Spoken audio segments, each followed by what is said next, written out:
And welcome back now to Page 2. We are back with two Time magazine contributor, Graham Allison and Peter Bergen, who are responsible for Time's cover story this week about the hunt for Osama bin Laden, and they have some new details. Mr. Bergen also has a brand new book coming out Tuesday called Manhunt, the 10-year search for bin Laden from 9/11 to Abbottabad. David Ignatius of the Washington Post joins us this morning from Santa Barbara, and our own CBS News correspondent John Miller is with us, who usually on weekdays is with CBS This Morning, but he's up early on a Sunday for a change. John actually was the last the last American, I believe, to interview bin Laden in 1998, back when he was with ABC.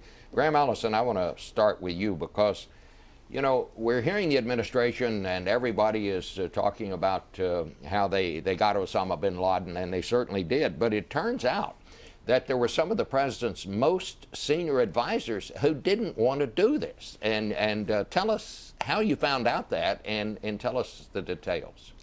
Well, it's an amazing story, and it's one twist and turn is more amazing than the next. At the last meeting, when President Obama went around the room, the Vice President, Biden, said, don't do it. So if Biden had been president, Osama bin Laden would be alive today. Gates, the most experienced member of the national security decision-making, somebody who had seen Carter make decisions, Bush 41, Reagan, Bush 43, his Secretary of Defense, he would not have chosen the option. Even his chief, the military person who was most directly involved, Huss Cartwright, who was the vice chairman of the JCS, would have chosen a different option. So, as Gates said, he's seen a lot of presidents make difficult decisions. This was one of the toughest calls he's seen. I never asked a reporter to reveal their sources, but how did you find this out? Well, most of these people are folks I know professionally for a long career and have talked to, so I've been doing a case study of this, like my old case study of the Cuban Missile Crisis, basically fascinated by the national security decision process and the very hard calls that this required. There's a temptation to think of this as a no-brainer. You get Osama bin Laden in your crosshairs, of course you go. But hunters know the most important question when you're thinking about a target is when to pull the trigger. If you shoot too soon, the turkey may get away. Yeah. If you wait too long, he may hear you and he may escape. So this was a case where for 5 months after there was a plausible, actually after CIA thought they had this guy in their crosshairs, the process deliberated to get to the point where the president thought he had a high confidence that this was the right target in his crosshairs, and he took careful aim before firing. You make the point in your piece in Time that this was one time when the government worked. It actually worked. Peter Bergen, I want to ask you, your book comes out Tuesday. You've been looking at this. Graham concentrated mostly on the decision-making toward the end. You've been looking at this for a long time. What did you find out that you find most significant? Well, just going to the question of the president's decision for a minute. Michael Morrell, the deputy director of the CIA, in around December before the May raid, told the president that the circumstantial case that Iraq had weapons of mass destruction was better than the circumstantial case that bin Laden was in Abbottabad. That's a pretty amazing comment. Really? And President Obama asked Morrell and others, why is it that so many people have different percentages about the possibility that bin Laden is there? And Morrell says something along the lines that a lot of this is about your experience. So the people hunting bin Laden have a higher degree, the people who spent years doing this have a highest degree of certitude. The people who were involved in the WMD problem in Iraq tend to have a lower degree of certitude. But as Graham said, when your two most senior advisors and your second most senior military advisor are both sort of advising you to do something pretty different, it is an amazing decision that he made. I also reported on the ground in Abbottabad and was able to get inside bin Laden's You also interviewed Osama bin Laden at one time, did you not? Yeah, two out of three of us here have done that. It was interesting to go inside the room where bin Laden was killed. I kind of expected it would be like going inside Hitler's bunker. It didn't really feel like that. It was more like visiting a squalid suburban compound. He had a tiny little toilet, which he had to squat over, a tiny little kitchen. He was not living large. He was surrounded by his kids. It was a kind of comfortable but confining retirement. He obviously spent nearly 6 years there. You know, he was surrounded by, you know, a lot of his wives and his kids. It was, he was trying to retain control of his organization. I was given access to some of the declassified documents that explain what he was trying to do, and some of it was delusional, but some of it was he was still trying to stay in charge of what remained the rest of his organization. Let's go out to Santa Barbara. David Ignatius, you also got a look at some documents that were not widely distributed. People are feeling pretty good about that, but how do you feel about it? Has the death of Osama bin Laden really changed things very much? Well, I have two things, Bob. One is that Al-Qaeda burned itself out. It was an organization that even bin Laden himself, before he was killed, understand it failed in its aims of violent jihad. If you read these documents, you find a bin Laden who's deeply upset by mistakes that his affiliates have made in killing too many Muslims, to the point that in one document he ruminates about rebranding the organization, dropping the name Al-Qaeda altogether. So he knew before he died the extent of that military failure.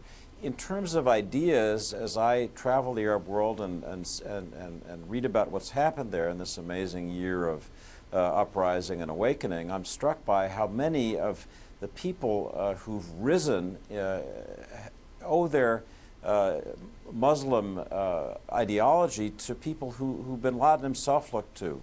There are some of the same roots. So you see Muslim Brotherhood leaders or Salafist leaders rising into prominent positions in Egypt, possibly in Syria, if Bashar Assad is overthrown, certainly in the future in Libya. So bin Laden's violent dreams of jihad probably died with him, but the idea of purifying the Muslim world of Western influence, of getting what he called apostate leaders like Hosni Mubarak in Egypt out of their jobs, that's actually happened. John Miller, you were, I guess, the last American to interview Osama bin Laden. Let me just ask you about one thing. Newsweek magazine is reporting this morning that the U.S. government was laying the groundwork to issue sealed indictments against members of the Pakistani government or anyone else they believed had helped bin Laden, but that no smoking gun was found and the indictments were never returned. Have you found since then, and I know you were in the government at the point this was happening, is there any evidence that Pakistanis were involved? Well, I think that the theory of, preparing indictments or laying the groundwork to prepare indictments is a bit of a stretch. I mean, when you have something that maybe less than 100 people in the entire U.S. government had any inkling of, and the people who had any actual understanding of it was, kind of in the below 20 number, the idea that they would be presenting evidence to a grand jury of 23 people about this, the whole process would have been pretty much a waste of paper. But to get to your question, which is, did they know? After the fact, we had very little indication that anybody in the Pakistani government was any less surprised about Osama bin Laden being in Abbottabad than anybody else who heard the story. They seemed to be genuinely shocked. A lot of work was done after that to kind of figure out, from an intelligence perspective, who knew what and when, and there's no indication that at a high level any deal was made or that there was any awareness that I saw. Bob, I think this is the most amazing. I mean, this whole thing, every twist and turn, is sort of more amazing than the last one. But I would say the most amazing thing about this is that there's only two possibilities. Either Kayani and Pasha, the head of ISI, the leadership of the Pakistani military, knew that a guy had been living in their country for 8 years, had been in a house for 6 years, had 5 wives, had children in the hospital. So everybody has imagined, of course they had to know. Or the other hypothesis is they didn't know. Now, which of these is more frightening? In the first case, at least you know who you're dealing with. They're complicit. That would be the normal expectation. I can't think of anybody who's actually integrated in their head a picture of Pakistani leadership in which they could not know. Just seems inconceivable. But on the other hand, all of the evidence seized in the raid which was a huge amount of evidence, and all the rest of the intelligence has been combed through carefully, looking for leads for guys to go get after. So there's been a lot of cleanup after this. No evidence whatever of people complicit. So then you at least have to entertain this second hypothesis what do you think? that they didn't know. There's And if they didn't know, it's even more frightening. Interesting middle ground, though, which is there's been some suggestion that they had some awareness that there might be a wife or wives there, that there's part of a tacit deal that we'll just keep that on the side. Never imagining, by the way, that Osama bin Laden himself would be there, because why would he be in such a high-risk place as Abbottabad? That the deal was tacitly, if we don't mention that, then, you know, Al-Qaeda in the main doesn't attack Pakistan. Peter, what do you think? There's no evidence that anybody in the Pakistani government knew. Bin Laden was a very paranoid and disciplined person. There were people living in that compound who didn't know bin Laden was living there. Some of the wives of the couriers. So, by the way, it took 10 years and $500 billion for the United States to find bin Laden, not for a lack of trying. They weren't aware that he was living in Abbottabad till, you know, August of 2010. So, and also, by the way, bin Laden had tried to kill President Musharraf on 2 occasions in December of 2003. So there was no love lost between the Pakistani state and bin Laden. There is another nugget in your story, Graham, that was really fascinating, and that is, how did they keep this raid a secret for so long? Well, Tom Donilon's good one-liner is, the only way to keep a secret in Washington is don't tell anybody. And I think the fact, I would say... I mean, they really held this very close, didn't until they? 24 hours before the operation, the majority of the members of the National Security Council were in the dark. So this was held extremely tightly. 6 people in the White House right through till almost the end. And I think that it reminds us that sometimes secrets matter. If this had leaked and had appeared in a blog or appeared in the press, Osama bin Laden would have vanished. I mean, if I had been involved as an advisor in the process, I would have said, we got to shoot sooner. You can't wait over this long period of time to be sure you got the right guy in the crosshairs and to make sure you aim and practice before you fire. But they did. And I think it suggests something about a cool discipline that was a little surprising. I just want to go around, and I'll start with David on this one. David, are we safer today because Osama bin Laden is dead? Yes, I think without question, as near as I can tell from the documents I've looked at, till the day he died, he was looking for ways to kill Americans, looking for ways to get Al-Qaeda operatives into the United States. He was instructing people to train in aviation, meaning that he looked for a reprise of the September 11 attacks. He specifically, this may have been fantasy, as Peter suggested earlier, but he specifically wanted to target our president, Barack Obama. He also wanted to kill General Petraeus. So in terms of killing Americans, he wanted to do it. The fact that he's gone and that his core Al-Qaeda leadership is so badly battered, I think does make us safer. The person who's now in charge seems much more comfortable than bin Laden was in these peripheral fights in Muslim countries where a lot of Muslims get killed. That's what bin Laden and that is Zawahiri didn't like. Who is running things? That's Dr. Ayman Zawahiri.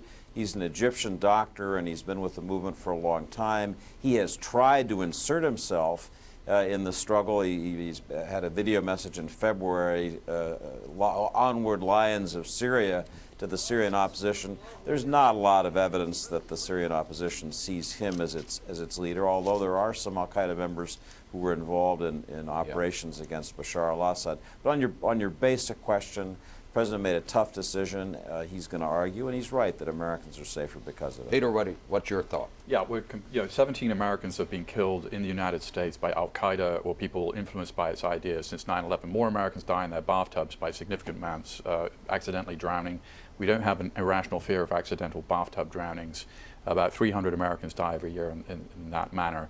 The death of bin Laden, this process, I think was happening long before the death of bin Laden, before the Arab Spring. They were losing the war of ideas in the Muslim world. They were killing a lot of Muslim civilians. David has indicated that even bin Laden understood that that was a problem for them.